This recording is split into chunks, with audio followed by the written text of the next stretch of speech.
All right, welcome everyone to episode 24 of APS Radio. My name is Jim Burneka. I got an old friend with me today, Bryan Frieder, president of the Firefighter Cancer Support Network. Greetings to you, my friend. Jim, so good to be here. Good to see you, my friend. Always good to see you. Yes, whether it's live or virtual like it is today. But I wanted to start off this show, this being the first show of the year and the first show since Bobby Halton's passing. I felt that was needed to, at least I wanted to give a little bit of tribute and just thanks even for the opportunity to do this show. Without him, we wouldn't be able to do this. He's given me this platform. Fire engineering is, really, really super heavy on tactics. I mean, we love tactics as firefighters, but he saw there was a need for health and wellness, and here I am. And that relationship really started when I was part of the Firefighter Cancer Support Network way back when, and it started as comedy night, and now you guys are doing the Run to Remember 5K. And I'd say the coolest thing I thought about Bobby, and this is a little bit different because everybody, he's a historian, knows everything about everybody. The most interesting man in the world. I'm sure you agree. He was that guy.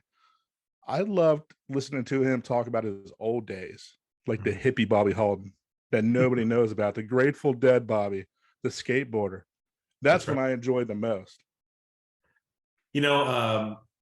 Look, losing Bobby Halton is like, to me, it's losing a family member. I talk a lot about cancer, and I've talked a lot about cancer across the country over the last 18 years. And, I'm not a survivor, so it's a little bit different for me. But, you talk to Bobby Halton, who was a survivor, and you listen to his story, and you listen to what he's done, and you listen to his dedication to other firefighters so they don't end up in the same place that he was. That says a lot about an individual. I don't know if I've ever met someone as selfless as Bobby Halton. I don't know anybody that I know of that's had the courage to say and do the things that Bobby Halton did. I have very rarely come across people that have had the ability to transcend every issue and come out on top. And so when I heard that Bobby had passed, it was like losing a parent. It was like losing a member of my family, because he was just that guy.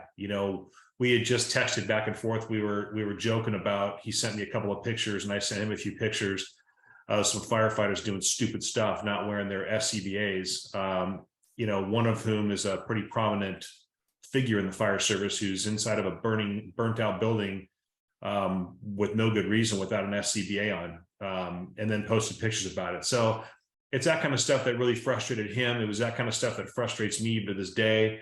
But we had a great banter back and forth, and we laughed and joked about it. And that's what we would do. And whenever we saw each other in person, it was like we had seen each other the day before. He was just that guy. And I remember when he rang the bell in his last cancer treatment, and he wore the Firefighter Cancer Support Network sweatshirt purposely. It sent a message to me, and it really was heartening. It was really gratifying to see him get through that. And it was really gratifying for us as an organization to see a guy like that representing what we do. So losing Bobby is, I haven't really processed that fully yet. I've been sad about it for 2 weeks since it happened. I think that he is one of those guys that always said, leave the fire service better than when you started. There's no question that he's done that probably 30 or 40,000 times over again. But that's quite a legacy that he leaves. And I think it's a call to action for all of us that have known him and been intimately involved in what he's done, to really keep charging forward and do what we're doing even better, and to really make what he stood for what we stand for in every respect of and everything that we do. So he was a friend, he was a brother, he was a survivor, but more importantly, he was a staunch advocate for me and for this organization. And that's something that I'll never forget. Brother, nicely said. Thank you for that. Yeah. We'll definitely miss him. Yeah. You mentioned 18 years you've been talking about this stuff. Doesn't seem like that long ago, does it? Yeah, it's just one of those reasons. I look at the gray hair in my head, and I look at pictures back when you and I were working together. And I think, wait a minute, I look a lot younger then. Yeah, I got into this back in 2005 when my engineer died of cancer suddenly, and it was 3 months, and he literally went from healthy to dead in 3 months. And, it devastated our department. We didn't know what to do. We had never heard of this. You hear about cancer all the time, but you never understood that cancer was such an issue with firefighters.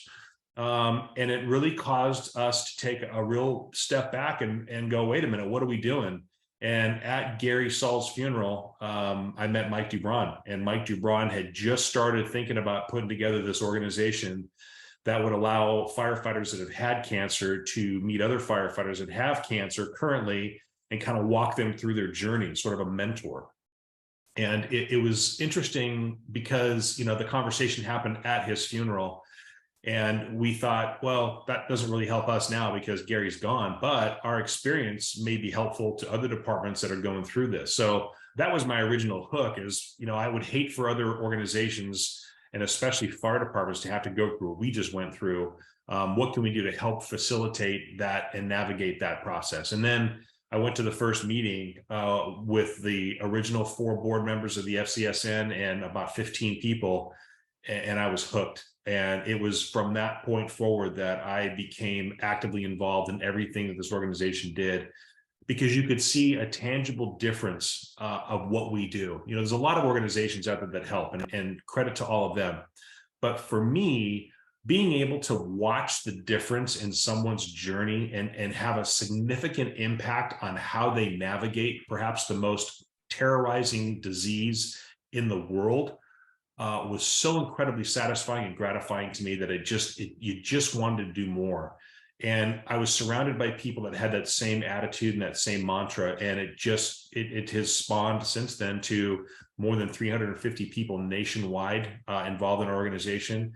We've helped probably more than 30 or 40,000 people over the course of through training, through education, through mentoring, through whatever. We've had a huge impact. And we've had some great people in the organization to and from. And I think it says a lot about the strength of an organization when you have people that are that good. And so for me, it's really incredibly satisfying to have had an opportunity to be part of this and to continue the upward progress of where it is today. Absolutely. I mean, you and I we have that ability to go back in time, and we still remember how things were and how taboo it was to talk about this stuff. And now we're talking about an entire month of the year that is focused just on this topic. It went from nobody talks about it to where it's all over the place. And I know you have to feel the same way I do, and just awestruck at how this has become what it is, where it actually is talked about from the start. And we know what we did way back when has manifested itself into where it really does make a difference. It makes me feel good. I mean, same to you probably. Yeah, well, look, you were a big part of that. You were there when we needed you. You stepped up and were an integral part of this organization and really helped get it back on track and push it forward. I mean, you should be incredibly satisfied with your participation because you did great things for the FCSN when you were here. And I think it's a testament to how the fire service has really evolved. In 2013, we put that white paper out. Nobody wanted to talk about that. I mean, nobody. And in fact, people had it, but they didn't want to talk about it because then it became real. Mm-hmm. And they took a hard look at what they're doing. And especially chiefs and organizations were looking at the recommendations and thinking to themselves, where do I start? And it was overwhelming. And that was deliberate. I think that what's happened now is everybody's embraced this because there have been so many cancer deaths, line of duty deaths from cancer, that everybody has this aggressive nature in trying to get at least some sort of mitigative measures in place, whether it's making sure your stations are clean, whether it's designing them correctly, whether it's changing your gear, whatever it is. Everybody wants to hear how to fix it now. And again, that's the gratification part for me, is like, as you remember, going from taboo to, hey, let's open this up and really get some good ideas. And there's been some great challenges, and there's been some great successes with this. And to me, it's been really, really, really, really good to watch how people have embraced what we're doing and what a lot of other people are doing to help firefighters prevent this nasty disease from getting in their bodies. Absolutely. Going back in time, I remember being part of the IFF convention. I don't remember the number or even the year. It's probably been about a decade ago in Philadelphia. And we passed this resolution there to work with the IFF on an online training. So we did, that was kind of the first step. But tell me how this whole actual cancer month, where you're working in conjunction with the international, how did that come about? And really, what does that, for those that haven't seen it yet, what does that cancer month look like? Yeah, so the original idea actually was something we had talked about for a long time, but a guy named Jeff Hughes at Orange County Fire Authority, I did a presentation down there for their organization a couple times, and he and I became friends and talked through some things. And he got really involved with some of the Florida folks and our organization, and came up with, hey, why don't we float this Cancer Month idea? And really, I got to give credit to Jeff, because he was one of the original conversations that we had about doing Firefighter Cancer Awareness Month, and we were able to get Orange County Firefighters Local 3631 to draft a resolution, the IFF. So it was on the table, and President Barrick Hunter at the time took that to convention, and it was ratified. So that was sort of how it began, and it's just, the intention is to just bring awareness to the entire fire service about firefighter cancer, and dedicate a month where you're specifically looking at and not distracted by anything else except for the focus on cancer. We do that a lot with the safety stand down. We do that a lot with other programs, but it really gave us an opportunity to look at cancer as your focus for training, for evaluation of policies, for implementation of best practices, and looking to see, who's doing it right. And it started 2 years ago. This is our third year doing it. And I think now more than ever, it has gotten a ton of attraction because of obviously the strong partnership between the IFF and the Firefighter Cancer Support Network. President Kelly has done an excellent job of really solidifying that and pushing this out aggressively to all the firefighters that really need to hear this information. And what it does is it brings that awareness to every firefighter, from brand new to old crusty person, and puts it in place so they understand the importance of recognizing the risks that are involved, and especially recognizing bad behavior so it can stop immediately. So, we do it every month. We have lots of great partners, obviously the IAFC, the NVFC, the FRCE, FDSOA, all of them, everybody's involved. And it's just really good. We continue to collaborate with more organizations to make it effective.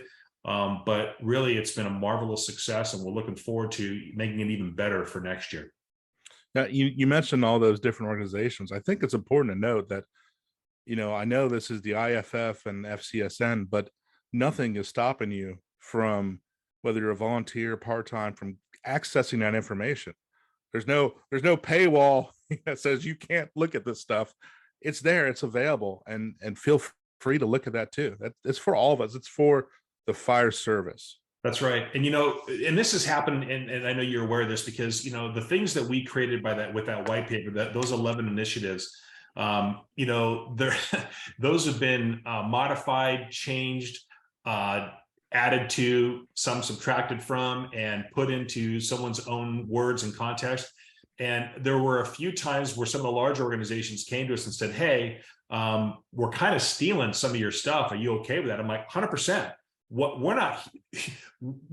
want you to, as long as the information you're providing is accurate, relevant, validated, and legit, you can steal anything we have. We don't have, I don't want to have proprietary rights to any of this stuff. And that whole attitude that we've had as an organization has spilled over into excellent collaboration with all sorts of organizations. Firefighter Cancer Awareness Month is not proprietary to the IAFF and the FCSN. We want that information to go out to everybody and every firefighting platform there is. So whatever we have, we branded it, we took it, obviously some of the stuff is got copyright, but the material we want you to have, we want you to push that up, put your letterhead on it. I don't care. I just want to make sure that everybody has a chance to get that information, because to me, the well-being of firefighters takes precedence over anything. And I mean anything. So we want people to use our stuff. We want people to take our stuff. We have a train the trainer program that we put out all over the country for the last 10 years. And I see slides from other presentations that have a remarkable similarity to some of the slides that we put out. And you know what? Great, good, because what I know for a fact is that information is being put to good use, and people are doing it genuinely because they want to see firefighters live safer and be healthier. I'm good with that. And that's what it's about for us. Perfect. Now this, the way that this cancer month is broken down on the IFF website is each week has a different subject. That's so right. You got your research, you have your support, you have all the preventative measures to that. It really speaks to what your organization does. And I would like, actually, if you don't mind, do the pitch. Tell everybody what the FCSN is actually doing, what they're doing for prevention, what they're doing for awareness, and really what they're there for support. Yeah, the most important thing that we do is the badge to badge support. What distinguishes us, I think, from most other organizations that deal with firefighter cancer is the ability for us to provide that badge to badge support, that mentor for someone who's been diagnosed. And Jim, I know that, and I hope I can speak candidly about you. You were the benefactor of that. You were a huge supporter of the organization for a long time, and then you were diagnosed, and we were able to help you by providing you a mentor. That to me is the most important program that we have. It's the dedication to other firefighters who are newly diagnosed, that feel lost, they feel afraid, they don't know where to go. Being able to come alongside of them with another firefighter who's also had cancer is the most important thing that the FCSN does. And we've been doing that since day one. And I just think that that is the most important thing that we do. The second thing that we do is the education and training piece. Believe it or not, there are fire departments out there that still don't have all the information necessary to provide a safe environment for their firefighters. They don't have the ability, whether they're budget constrained or they're just small and geographically undesirable. They don't have the ability to get the training and information they need in order to put together good programs and good education for their folks. So we provide that education for free. We had a grant that we received 4 years ago that allowed us to develop the program, and now we've been pushing that out all over the country. The other thing we're doing heavily now is participating in research. As you know, there's been a lot of pontification and theoretical information pushed out there that does not have empirically validated scientific data behind it. Blood tests. That's an expensive sentence you just said there. It is, yeah. That's like 4 big words, and there's 25 cents a word, by the way. But all of that stuff that's happened, if you don't have validated research, it doesn't exist. We can't go on a notion like, yeah, maybe a dog can sniff you out. Great. If that's validated, terrific. I hope that works. If a sauna is going to somehow, prevent you from getting cancer, great, but there's no science behind that. Now the manufacturers have all sorts of science behind it. Is an extractor the only means by which you can wash turnouts? Well, no, there's no science behind that. There's no difference between an extractor and an industrial washing machine that you would see at a laundromat. But some of the extractor manufacturers probably don't want you to know that.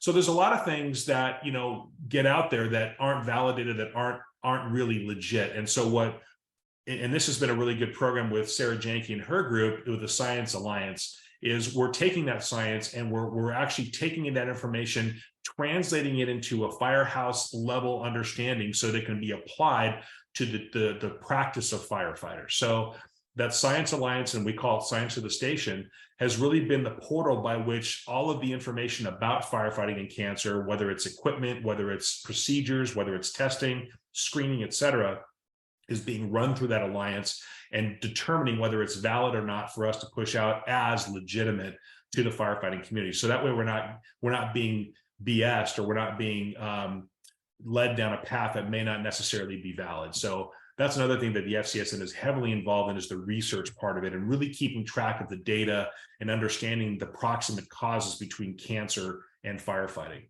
And then the last part, obviously, is the advocacy part. We're apolitical, obviously, because we're a nonprofit, but we certainly do support legislation that would increase the opportunity for firefighters to get screened. We've written plenty of letters of support for research, grants, et cetera, for some of the major universities that have conducted a lot of research in the area of firefighting and cancer that's really delivered some and just incredible information, a lot of which was what determined the IARC determination of cancer being a class 1 threat to firefighters. So I forget the phrase that you used for that, but just a lot of really good stuff that we're doing across the country, a lot of things that We've been heavily involved in the training part, the mentor part, obviously being the most important, the advocacy and research part. We've really pulled everything together that really deals with firefighters and cancer to try to make or give an opportunity for firefighters to be a lot healthier. You've done great. And I don't mind that you talk about me. I talk about me all the time, but I can the stories you can tell. Right, But right. I myself, I did the mentor training with Debbie just a couple months ago, and I've got two recently diagnosed firefighters that I'm mentoring now. And so it is, I mean, the circle keeps going around and round, and it has been very rewarding just paying it forward and sharing my experience to make their experience going through it better. It's a really cool feeling. Yeah. And look, I have so much respect for our mentors because, they've been through, and I'll say this to you specifically, I have a great deal of respect for you, because going through cancer in and of itself is a challenge, both mentally and physically. And for someone to be willing to take that experience, set it aside to benefit another firefighter, that's heroic to me. That to me is a heroic action. And I think that people underestimate what our mentors do, because that service that we provide for free is, over and over again, I've heard it saved my life. It's made a tremendous difference. There's nothing more nothing I enjoy more than getting a text message or a phone call from one of our survivors that says, I'm glad I know about your organization. You made all the difference in the world. I don't even know how to begin to thank you. That's just really heartening to hear, because it makes you realize how important this work is that we're doing. It is. And, I think all of us want to leave the fire service better than we got there, when we started. And I absolutely believe the FCSN does that in numerous different ways. The prevention, obviously, I mean, we'll never really know the impact that we made by people following those 11 steps from that white paper. We'll never truly know. But I imagine it's remarkable. And the amount of lives and the families that are still around and happy because of that we'll never know, but we can just imagine. But Yeah. along the same line with, when we're mentoring somebody, we're paying it forward. We want to make sure that they are taken care of, and their experience, even though it may not suck quite as much, by having that knowledge, by having somebody that's been there. That's So right. it's the whole thing is it's all just great stuff, and I'm thankful, to be part of it. To be part of it then and back now has been, great.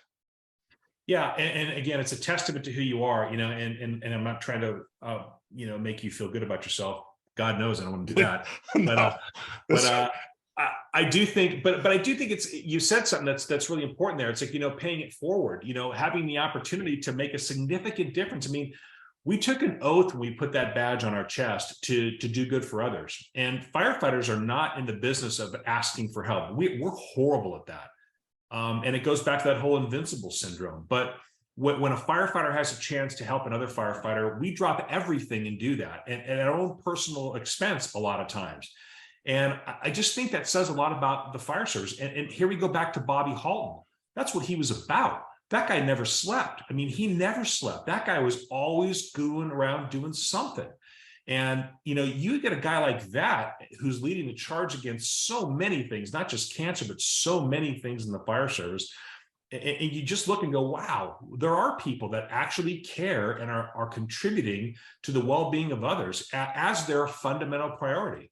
And, maybe it's a Christian value that I have that maybe transcends all of this stuff. But, for me, it's the greatest accomplishment I'll ever have is helping somebody out. Or helping somebody else out. I just think that's the most important thing in my life personally, is to be able to say to others, hey, look, I'm here for you. We're going to help you out. Don't be afraid. We're going to be right alongside you through this journey. There's just such an incredible sense of satisfaction being able to do that. No, it is. That's very nicely said. You've always been good of words. and it makes me even think of at one point in time, in our younger days, I won the Spirit of Debbie Wood Award. And this was before I found this ability to kind of talk in front of people. Do you remember? I do. I had Bryan talk for me because I was too embarrassed and nothing would come out. That was great. No, and now I got a show. Who would have thought, right? We just needed to unleash that inner self of Jim Burneka. That's all. Oh my goodness. I do remember that. That was that's funny. I remember that. Yeah. So but let me just comment on that too, because and we joke about that. And just to frame this so everybody understands, we had an annual gala for our organization, and we always give out an award or two or three. And one of them is the Spirit of Debbie Wood Award. Debbie Wood was our original wellness coordinator, and she was just an amazing human being. And she unfortunately did not survive her last bout of cancer, but she was just a good friend. Her and her husband, Steve, were both just great people to the organization. And we give an award to the person who dedicates the most time, who shows that same spirit that Debbie Wood had to the organization. And Jim got that one year. And for those of you that don't know Jim really well, back in the day, Jim was not as articulate and was not as forthcoming, and perhaps not necessarily as outgoing as he is now. And when we gave him the award, we kind of put him on a spot, and he wasn't expecting it, which was the best part about it. But we handed it to him, and he kind of stood there in front of 500 people and didn't know what to say. And he said, and then he looked at me and said, "Okay, Bryan's going to talk for me." And it was just really, it was a really cool moment in a way. But it was a representation of a guy who has the ultimate humility, who doesn't have a lot to say, but talks with his actions. And there's a lot to be said about someone like that. And now we've sort of transitioned you into a more outspoken, clearly very well articulate, great producer, show host, whatever you want to call yourself now, but a guy who understands it, and I think gets the message out very clearly and is doing some good work. But it's just an example of people that are in this organization. They have an element of humility, that nobody wants notoriety. Nobody wants their name on anything. Nobody wants to be in the news. Nobody wants to be in the front of magazine covers. None of us want any of that. We want to just do the good work that's helping others. And I think that just says a lot about it. And Jim, you're no different. Well, thank you for that. You make me, for those that are listening to me, I'm blushing. Everybody's watching, they can see it. No, but thank you. Wow. I got to ask, what's next? You mentioned it before, go into that meeting initially, and there's, 4 people on the board, 15 people in the audience. I remember I kind of ran this like a union executive board, because that's what I know. That's what I knew. Right. And now you mentioned 350 people that you have volunteering for you. What's next? Because now you're a machine. Like you.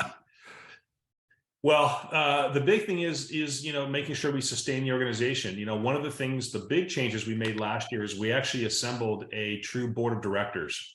So our board of directors now aren't necessarily firefighters. They are pretty high-powered folks that really have an investment into the organization from all walks of life. We've got Captain Barger, who's a member of the LA County Board of Supervisors. We have Jackie Brown, who is the Chief Information Officer for the Arizona Diamondbacks. We've got Julie Sherman, who, as you know, Strausner and Sherman, a prominent law firm in California, who were actually started the FCSN with us and have funded, financed, supported, and just been great partners throughout the entire term of the FCSN. We've got Dan Murphy, who is the Director of Development for Dignity Health, who's on our board. We've got Michael Barish, who's a prominent attorney in New York that does a lot of work with the FDNY and the NYPD, especially with the 9/11 World Trade Center cases.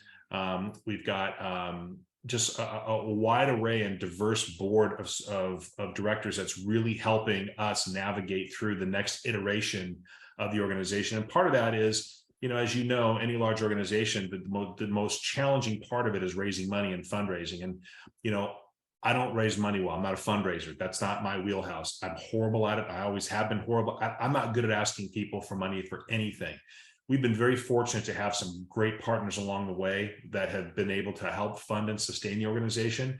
And the FCSN is very financially healthy. But in forecasting the next 2, 3, 4, 5 years, we want to make sure that that sustainability remains solvent. So we assembled the board of directors. They're a true board of directors. We transition the folks that were on the board of directors previously back into operational officers. So now we have an operations section of the FCSN that just manages the day-to-day business.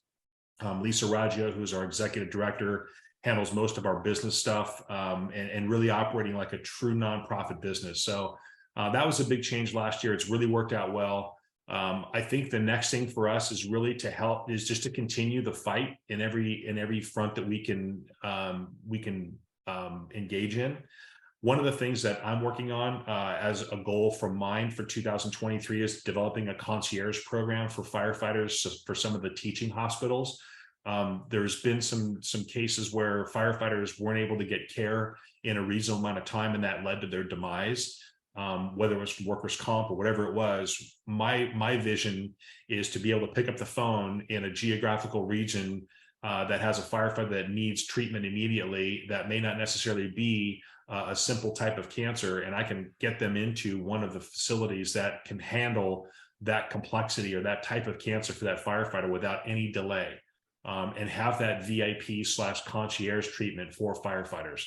That would be the thing that I'm going to focus on a lot this year, is developing those relationships with those hospitals.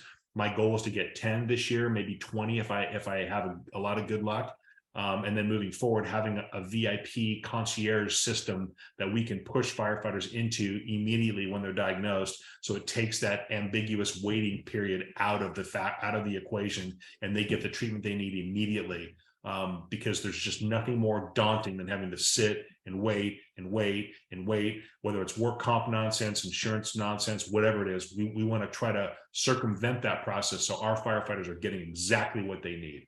And as you know, I don't have a lot of tolerance for waiting around for people, especially when they're in need. So I will impose myself on any of those opportunities that I can find to make sure that our firefighters get exactly what they need. You should have saw the crap he was giving me for being late. And in fact, he was early. That's right. Different time zones. I love that goal for you. I can tell you, and I don't think I've ever actually talked about this. After I had my surgery, it was a few weeks later. I didn't hear anything from the docs. I think I'm good. I'm in the clear, and I have the time off work, and I end up going to Arizona. Like, let's go out there and let's just relax. Yeah. And I get the call out there from pathology and saying, hey, it was actually in a lymph node, but we don't think you need to do anything else. And it was just, the doctor was kind of very like, no big deal kind of thing. And for me, and I'm sure other people that have been in the situation, was like, I don't know. That's the highway of the body. I'm not so sure. And so I know I ended up wanting to get, some other opinions. And I had a similar thing that you're talking about with the University of Miami, Florida. I went from Arizona, like right to Florida the very next week. And while I was out there, I called, and I think the next day, maybe 2 days later, they had me an appointment with one of their doctors at the University of Miami, and kind of reassuring that it is okay. Don't worry. That meant the world, because I was freaking out again. It was the high and lows of being diagnosed. Yeah. You think you have the surgery, you think you're in the clear, everything went well, and then you get that, the call, but wait a second. And so having something like that where you don't have to wait, and they understand you. I know when I went to Ohio State, they were great, but they didn't understand me. They didn't understand the job, and that would have been, I think, very helpful. Well, part of, I think there's two parts to this goal for mine, again, and let me just talk about University of Miami for a minute. What a great group. I'll tell you what, the University of Arizona and University of Miami, Erin Kobitz and her team down there with Alberto Caban Martinez. I mean, it just doesn't get any better. University of Miami has been a staunch advocate for firefighters for so long, and they do such great work down there. We partner with them and a lot of their symposiums they do. And, Alberto's a friend of mine. We've taught across the country in a lot of the seminars, and just a good group and really doing some good work. Jeff Burgess out of University of Arizona, same thing. He's dedicated his career to this, and some of the results from his studies that are coming out are amazing. And this is why it's exciting for me, Jim, because as you know, back then, none of this was happening. And now there's so much research going on with firefighters and cancer. I mean, all the way from, Jeff Burgess's, epidemia or his epigenetic studies, all the way to University of Miami and what they're doing with the decon and a lot of their, reproductive stuff that's coming out now, to Kenny Fenton and NIOSH doing the National Firefighter Registry. There's so much good work happening right now. To be able to get someone that care necessary immediately with one of these legitimate teaching hospitals is a huge goal. But the second part of that is for us to educate those that don't know firefighters and trying to get the medical community to accept the fact that, hey, this person has a higher risk of cancer as a result of their occupation. We've proven that. We know that there's a proximate cause between cancer and firefighting. We know that the screening process for a typical general population individual has to be different than that of a firefighter. A firefighter needs to be treated much more aggressively. They need to be screened a lot more aggressively, and they need to be treated a lot more aggressively.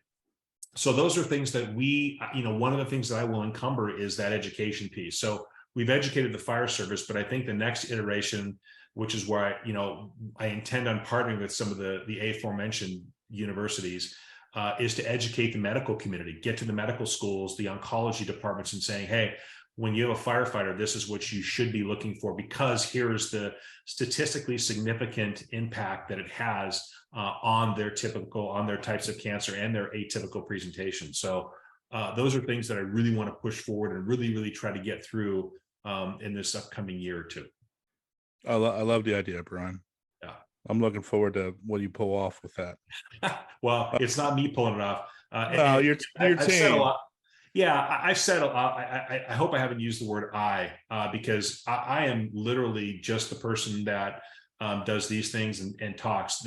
You're here for the looks, right?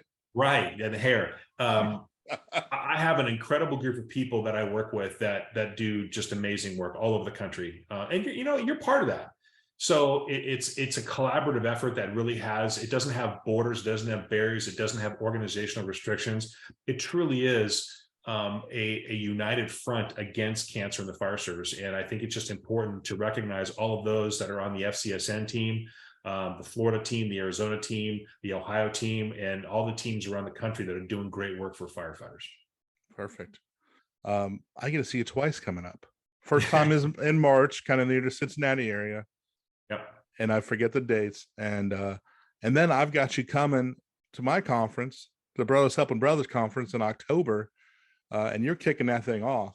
And Nick's going to kill me because I can't remember the dates off the top of my head, but it's the end of October at Brothers Helping Brothers. Look that up and you'll see it. But I get to hand you the microphone and just lay back and enjoy myself. I'm looking forward to that. Yeah, me too. I like Ohio. I've been, we're going, so the March symposium, it's the Loveland Sims, Billy Goldfeder puts that on. It's March 20th, I believe. Great show. Tim Sendelbach is going to be the host for that, along with the Loveland Sims. Otto Huber up in Loveland Sims has done some incredible work in his department and in that surrounding area. And, again, a super good chief, a super good friend of the fire service. So I'm looking forward to having the opportunity to be up there to talk at that conference. And then coming to the Brothers Helping Brothers, that's going to be fun. It's the first time for me. So I'm excited to be up there. I hope it's not snowing. I looked it up. It shouldn't be. I looked it up. It's October 25th. 25th. Okay. I believe I hand you the microphone, or it'll probably be one of the Janet Jackson microphones. I think you're on at 0845. I want the rhinestone microphone, all of it. Nice.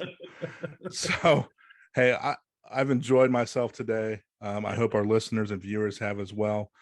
For all of them out there, if they wanted to find out more information about the Firefighter Cancer Support Network, where should they go? Yeah, so our website is firefightercancersupport.org. Obviously we have a lot of resources there. We have a library that has some sample policies. We have what we do, how we do it. If you feel inclined to donate, that'd be super helpful for us as well. We have a donate button there.